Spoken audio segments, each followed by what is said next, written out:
In the third part of our afternoon, it's been a great discussion, and it's my real privilege to engage Carl Gershman in conversation and to help us take a step back from some of the specific issues we've been talking about with regard to media capture, to maybe connecting that to the broader picture of and the context in which we find ourselves in terms of the state of global democracy.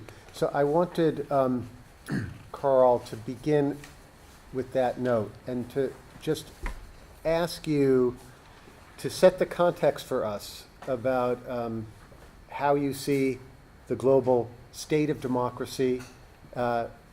You talked recently when you were in Vilnius for a conference describing our circumstances as democracy being in a state of grave crisis. We've also talked about some other observations where, well, it's bad, but it's not that bad, and there's still vital and active civil society. How do you see it? Well, we got a little bit pessimistic today, but I think that there was identification, pretty good areas of hope. But we've known for some time that the world is in a very grave crisis of democracy. And I think that's true, even though you can always point to another side to this. And one of the things we did was that we brought a lot of what I would call public intellectuals and leading democracy activists together last May in Prague to discuss this and to consider the adoption of a statement which became the Prague Appeal for Democratic Renewal that has been signed by 300 or so leading figures around the world. And it's sort of the beginning of an effort to bring some key people together to think about and do something about this problem. And in identifying what the problem was, the statement opened by saying that this problem that we're talking about and that we've been talking about today has both an external and an internal dimension. By that I mean, in a way, by talking at it in that way, we're looking at it from the point of view of a country like the United States, where the external problem is the threat that we faced from something that several years ago we called resurgent authoritarianism, which were countries like Russia and China, but not limited to those, but those are the two leading countries, which were not, as was said earlier, I think it was by Natalia, by being brought into the World Economic Order, not adapting to the rules, but just using the rules and the openings to expand their own power, and even to corrupt it, to take it over, to exploit it. And we said that this threat exists on a number of different levels. It exists in the form of hard power, and we've seen this certainly with Russia in Crimea, in eastern Ukraine, the threats that it's posing to a country like Lithuania, where I just was, China in the South China Sea, the East China Sea, in India. They almost broke out with a real war in the fall, right before the Chinese Party Congress in the Doklam Plateau in India, where China had actually invaded this area. And I think the only reason it didn't lead to war was, first of all, India stood up to China in this, but also I don't think China wanted a big conflict before the Party Congress, which was in October. So it didn't happen, but this is pretty dangerous stuff. And then we also talked about the fact that these countries, and this is an interesting point in the statement, we said they're using soft power tools. That means Confucius Institutes and universities. That means information. We've been talking a lot about it today.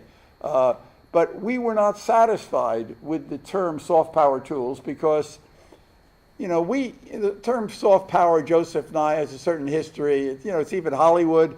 It's our culture. This was something different. And so we grappled with this. And Shanti, who was here before, was part of this because it was our research center.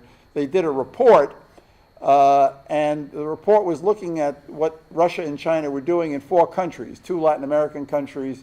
It could have been picked any countries, but they chose Argentina, Peru, and then in Central Europe, Poland and Slovakia. But what they came up with was that they were using information tools, the kind of things we're talking about today, to penetrate and try to influence and manipulate the politics in these countries. And they said, you got to give it a new term. So even though in the Prague Appeal, which was in May, we used the term soft power tools, we've now coined the term sharp power. And you've probably all heard it already because it made the cover of The Economist. It was a report, but it just caught on because people are, and it really started influencing the way people in government and military started thinking about this. Hey, we got a problem. We didn't know we had a problem, but if you name it, they started thinking about it, and now they're thinking about it in those terms. So that's the external dimension.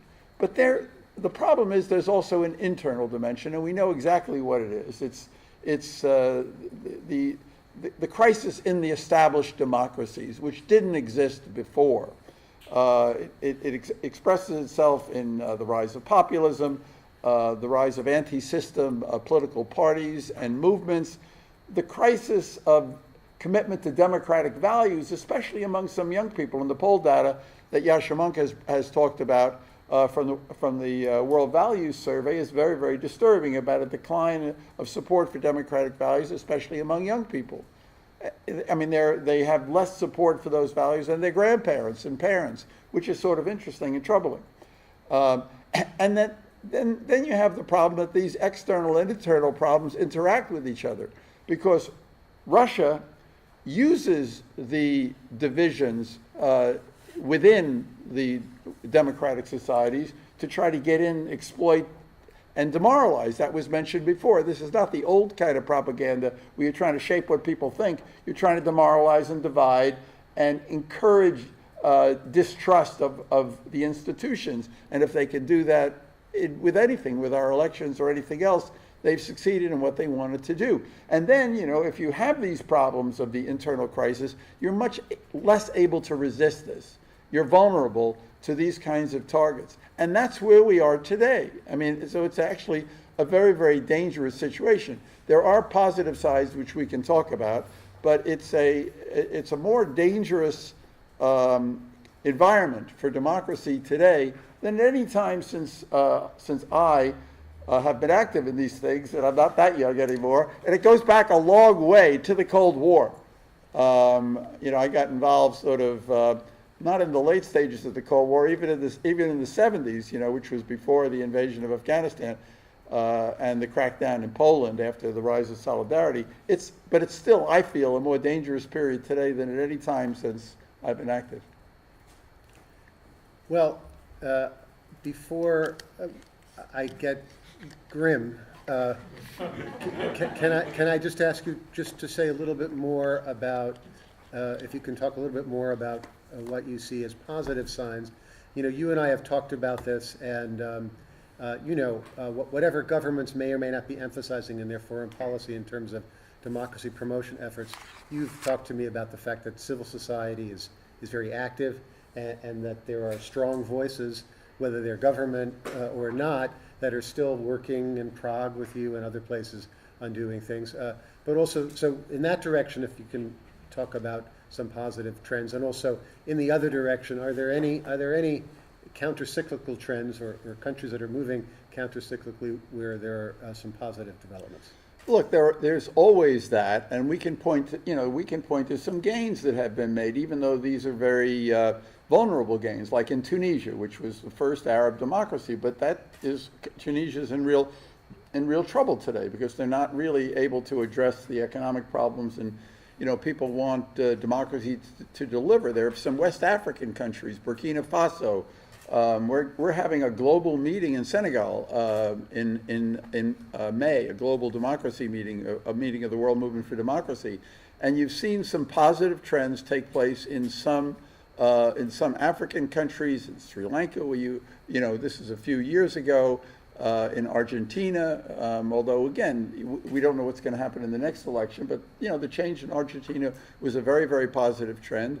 I think that in Latin America, even though you still have this awful populist government in Venezuela, populism has lost any of the appeal it might have had at the beginning of Chavez. when he came in the 1990s. And so you do, and let me also say that countries like Russia and China are vulnerable countries.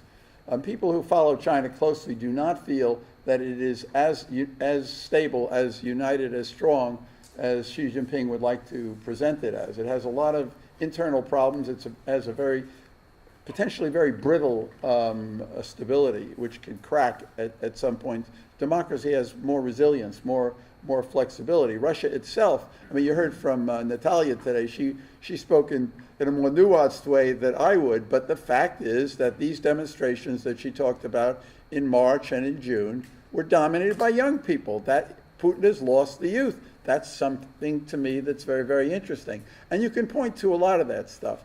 And that, what we see from the point of view of NED, the very fact that we do what we do, and the fact that it works as well as it does is because there's a real movement out there. There are people in every situation that we've talked about, and Natalia works with them in Russia. Shanti was talking about them in China, but who are really fighting and working.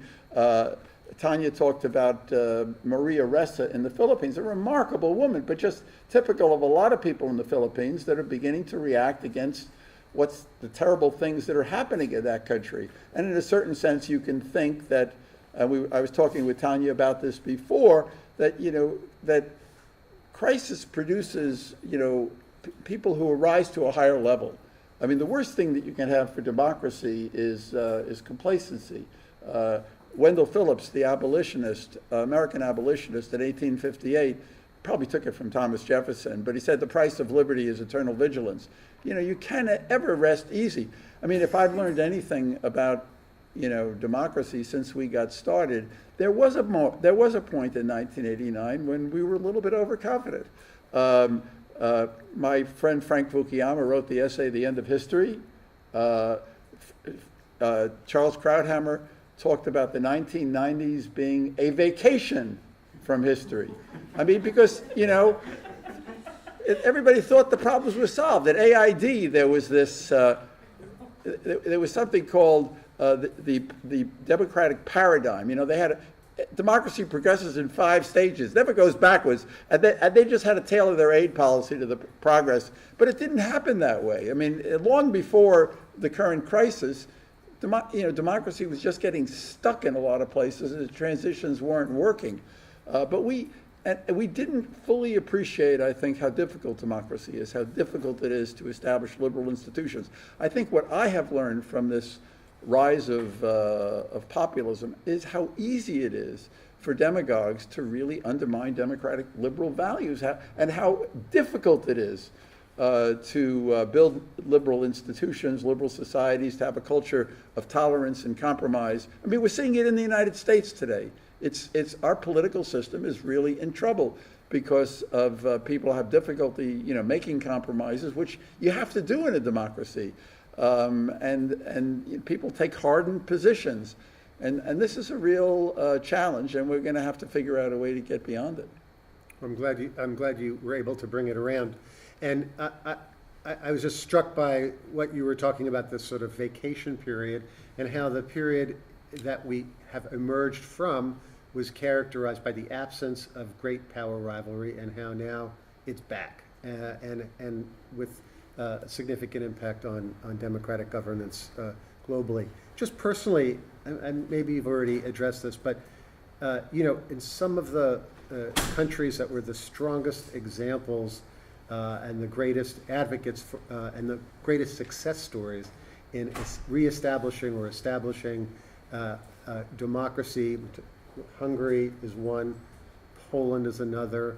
And there you are must many be more. Personally disappointed to see some of this. Look, or maybe I mean, surprised. I'm not nearly as disappointed as my Polish friends are. Are you surprised, but I guess people- is my question, are you surprised? Some of these places that fought very, very hard to establish strong and thick civil I societies. mean, I think it's fair to say that some of us didn't anticipate it, some others did. I mean, if you go back and look at the history of some of these countries, it went through some pretty ugly and nasty periods, and those things just don't disappear.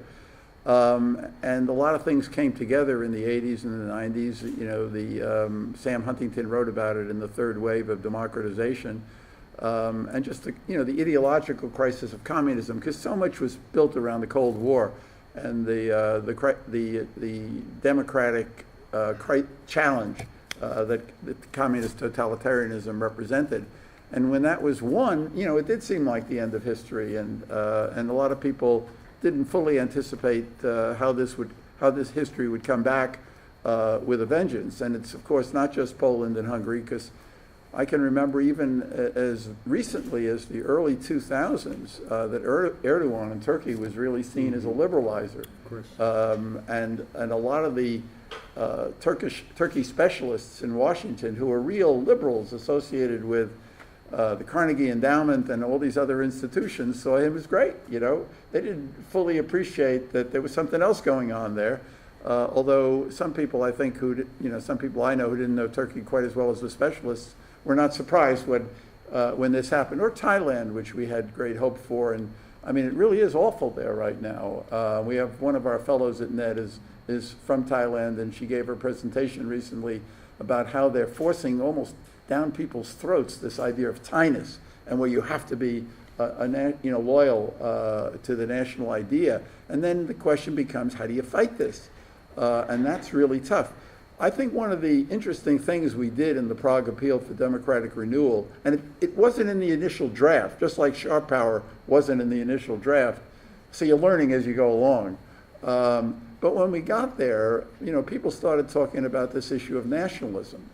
And how do you deal with the issue of nationalism? We are, many of us Democratic Universalists, we have difficulty sort of being really nationalistic. And somehow it sounds bad to talk that way. I remember at a big meeting we had in Washington in 1989, Leszek Kolakowski was there, and he gave a terrific speech, because this was an optimistic time. But his talk, and he's one of the great philosophers, if you haven't read him, you got to read him. But in any event, he talked about 5 problems that were not going to go away, and one of them was nationalism. And he distinguished in this talk between patriotism and a kind of benign form of civic nationalism and malignant nationalism. And that problem has just come back in a gigantic way. And a lot of liberal Democrats, or people who are small d Democratic Universalists, have difficulty dealing with this problem. But you cannot give the issue of nationalism to the nationalists. And part of this is that we have to develop a new understanding of sovereignty. Citizenship doesn't exist without a nation state. We are citizens of a country. We need to be proud of that. We need to defend our country. We need to defend the country's interests. We need even, frankly, and this is part of the immigration debate, to defend the country's borders. The borders have to be defended. And people who are ordinary citizens in the country have to be able to trust liberal universalist Democrats that they are going to speak for the country and defend the national interest. That's really tough, but that paragraph made it in, quoting Václav Havel, by the way, into the Prague Appeal, and this becomes a central issue of what I think liberal Democrats have to do. You cannot let Putin speak for the Russian people, or some of these other demagogues, or Duterte speak for the people of the Philippines. But then how do the civic activists, the civic nationalists, how do they come back at this? If you haven't seen it, there was a good essay on this in The Economist at the year-end issue, the holiday issue. You can go back and Google it, and it's a very good essay about the 2 kinds of nationalism, civic and ethnic, or whatever you want to call the other one, malignant. And this, of course, is a big issue throughout the EU.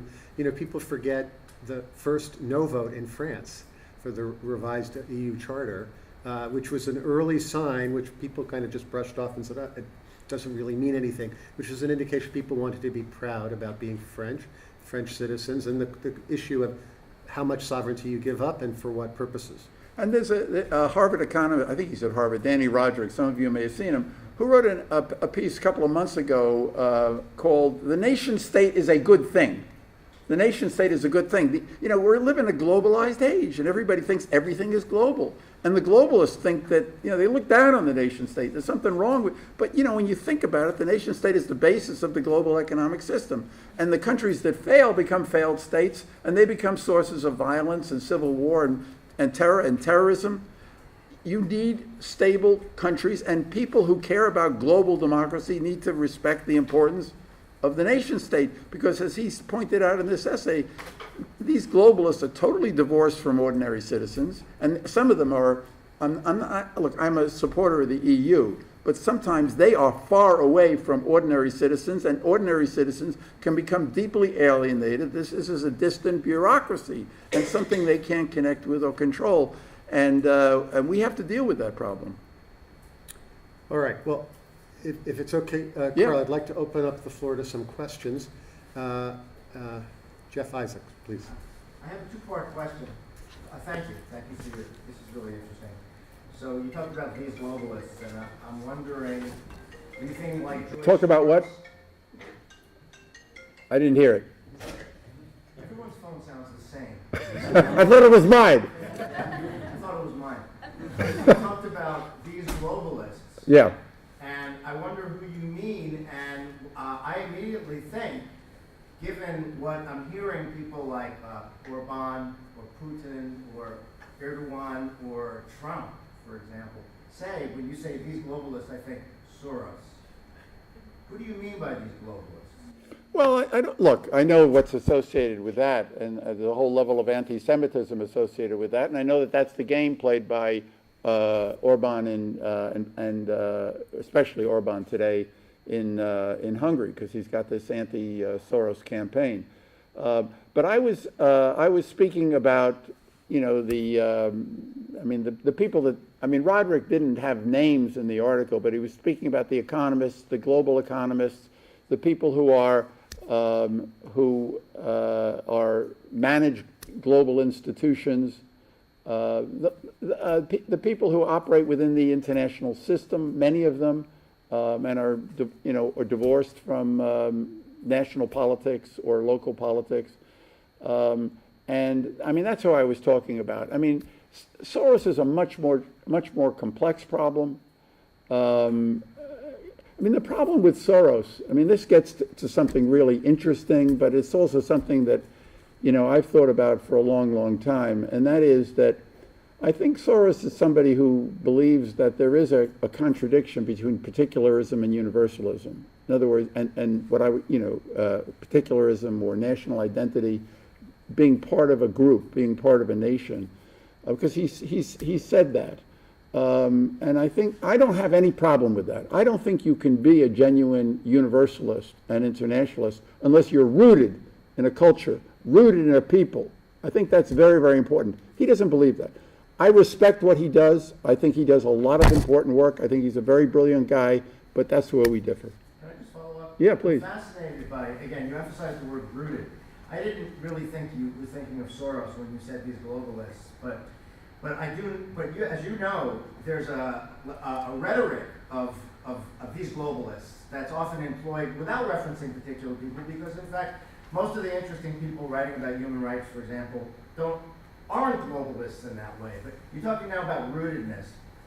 So could you say anything? You mentioned Duterte. You mentioned Orban. Can you say something about Trump? Particularly with regard to your activity with the National Endowment for Democracy, which was started under Reagan, and which has been a very important part of a globalist approach to American foreign policy, and has strong universalist, impulses. And now the United States is being administered. I'm not sure what word is even proper here. Governed doesn't seem right, but the President of the United States is a person who talks about making America first and is very hyper-nationalistic and seems down on the things that you're promoting. What's that like? Well, look, there happen to be, first of all, a lot of people in this administration that are connected to the Reagan tradition. And if you read the documents, such as the national security document that came out of the National Security Council, it was not that bad in talking about these issues. And I think they're trying to affirm those issues. But yes, there's a different spirit today, a much different spirit. And I think in a certain sense, during the election, Trump was able to connect with people who really felt left out of the system, and it felt totally alienated. And part of this had to do with economic globalization and economic marginalization and not participating. Some of it had to do with, I think what Mark Lilla has called identity politics, which has taken over campuses, and the culture of grievance, the politics of grievance, and a lot of people just were rebelling against that. And and I guess the challenge is, how do you find a common citizenship in that context? And he was able to connect with a lot of people who had felt left out and alienated, and were not part of that. And I guess the appeal I'm making is that people like, what I would call civic nationalists, Democrats, democratic activists, have to find a way to address these issues. I mentioned before the Economist article on nationalism that appeared at the end of the year, but if you look at the two big stories they had just a couple of weeks ago, I thought it was very good. It was on populism and how you have to see this not just as a crisis, but as an opportunity, because it's calling attention to some real problems in a globalized world. And some of the problems that people have with it are real, and we, people who care about democracy, human rights, have to be able to find answers to these problems and address those, and not dismiss these people as primitive racists. Who else?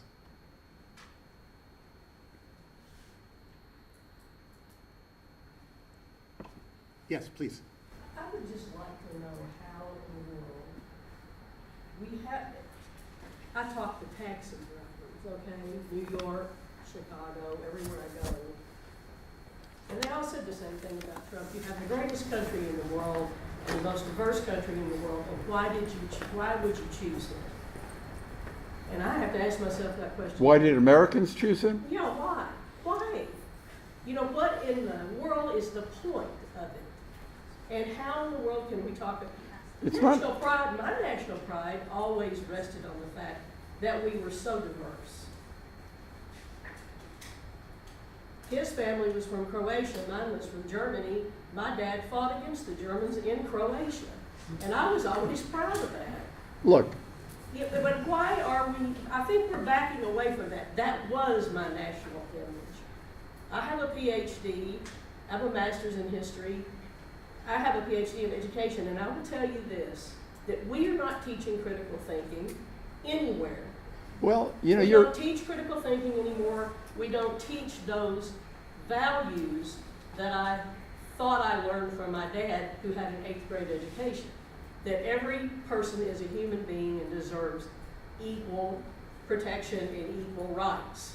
And I know, with my southern accent, you may be surprised at this, but that's the way we grew up. And we are losing it. Well, I think you've answered your own question in a way. And I had touched on this before with this identity politics and so forth. We've lost a sense of what it means to be an American. But that goes across the board.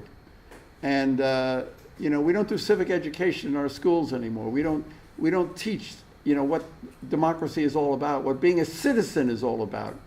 We almost encourage people not to be citizens. That's what identity politics means. Don't emphasize what brings us together, emphasize what divides us. But that's rampant on the campuses. I mean, in other words, it's not just Trump is the problem. And I think we have to get beyond that. I guess that's what I'm saying. You got to get beyond that, and we have to sort of look at our society as a society that has deep, serious problems, and we have to figure out a way as to how to begin or resume a common conversation, how to recover a sense of national identity. And that sense of national identity has something to do with the values you're talking about. We are an unusual country because we have that Declaration of Independence, all men, all people are created equal. And that was what, Abraham Lincoln said influenced every political action he ever took. But I realize that there is a very sharp contrast between that and reality. We deal with complex realities where we can't act on those ideals that created our country. At the same time, those ideals are what give our country an identity. And we have to begin to recover that, and our young people, how do we convey that to the young people? And that's a question for a university, it's a question for a high school. How do we do it? And I put the challenge out to all of us. I mean, I think the answer to that is we have to have civic education again. yes. We'll have to understand how a democracy works, how Congress works. What citizenship is.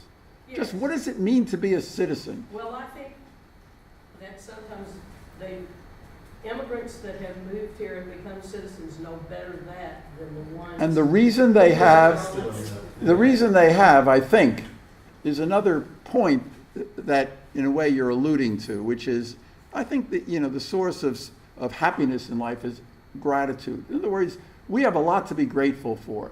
I went to my Yale 50th reunion a couple of years ago. You would have thought, from listening to this elite, that we lived in the worst country in the world. No, really, it was the most racist and hopeless country in the world. And they were just totally obsessed with that. And we were talking about, Martin Luther King's dream 50 years later, And King did not succeed with that dream by saying we were the worst country in the world. We were hopelessly racist. He said there was something called an American creed. That was what this country was based upon. And he appealed to the contradiction. This was the American dilemma that Gunnar Myrdal wrote about, the contradiction between that creed and the reality. And he was able to bring the country around that by appealing to conscience, not to guilt. Right now, we're all in the guilt phase. And believe me, it's on the left as much as it is on the right. And we have to find a way to get beyond that and not just to point the finger here and there. Yes, please. I'm more optimistic. I believe that Trump is the best gift we could have for reaffirming our national identity. I look at the empowerment of women. I look at the empowerment of minorities. I think there's a sense of nationalism that is re-emerging in response to the enormous horrors of what Trump is engaging in. And it's an affirmation that has to be focused. Well, I think that, as what I said before, crises do lead to opportunities. And we now don't take our democracy for granted as much as we did before. People are realizing they have to do certain things to protect it. You're having Yashamon come here soon. He coined this term deconsolidation. Deconsolidation doesn't refer to Venezuela and Poland. It refers to the United States and the established democracies of the West. And he said, nobody expected the communism would deconsolidate. And don't assume that that democracy will last forever. And once people start realizing that, but realizing it seriously, that we have a problem.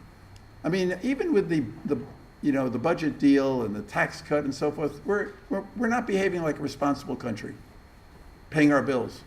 We're doing it all with deficits. There's a deep, deep problem here that we're going to have to deal with in becoming, a successful, sustained, responsible democracy. And we're going to have to find ways of working with each other on these things and finding compromise. And maybe the compromise, the crisis will lead to a higher sense of what it means to be an American.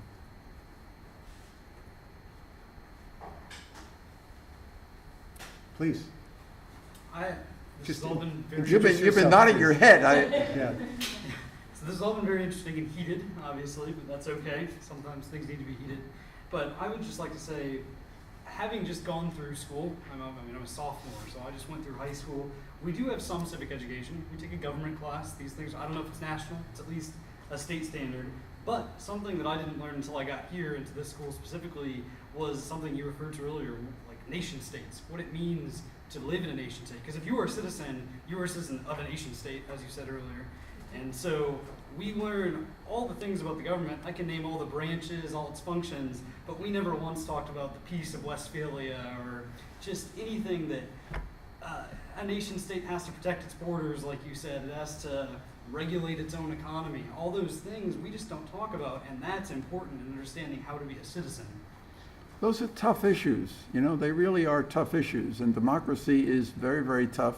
And it has, when you try to start addressing some of the practical problems that we have, there are contradictions. You can't have everything that you want, between liberty and equality, between the environment and employment. All sorts of really difficult problems that we have. And we have to find a way to, I think we have to find a way to begin to talk with each other again in a civilized way. That's part of what the problem is. And we've just lost it. I mean, I know that there are a lot of people who are deeply concerned about the civic ed problem, and that's going to be an important dimension of how this issue is addressed. And then what you're saying is, well, how do you talk about it? How do you do this? I mean, I don't have the answer to this question. I mean, I can sort of think about how I developed a sense of democratic conviction, but everybody has their own way of getting to that. And what makes people understand that this is something precious that has to be defended? Also, what makes people understand, and this is, that there's a lot that we have to be grateful for. And that you have to start from that and not just talk about everything, how corrupt and racist and imperialist and awful the society is. And we have to find that way to be, to develop an understanding of all the problems that we have, but also a positive view about the country and its capacity. Well, I'm going to note that the name of the school is the School of Global and International Studies. And I was not here when that compromise was brokered. But I suspect that some of it had to do exactly with some of the issues that you're talking about. I thought about that, yeah. Students really respond to the idea of global, but you can't just write off the dimension of interstate relations. And it's important, obviously, to grapple with both. So that is my best attempt to wrap up a really, I think, important afternoon. And everybody, please join me in thanking Carl Gershman and his colleagues. Thank you very much. Thank you.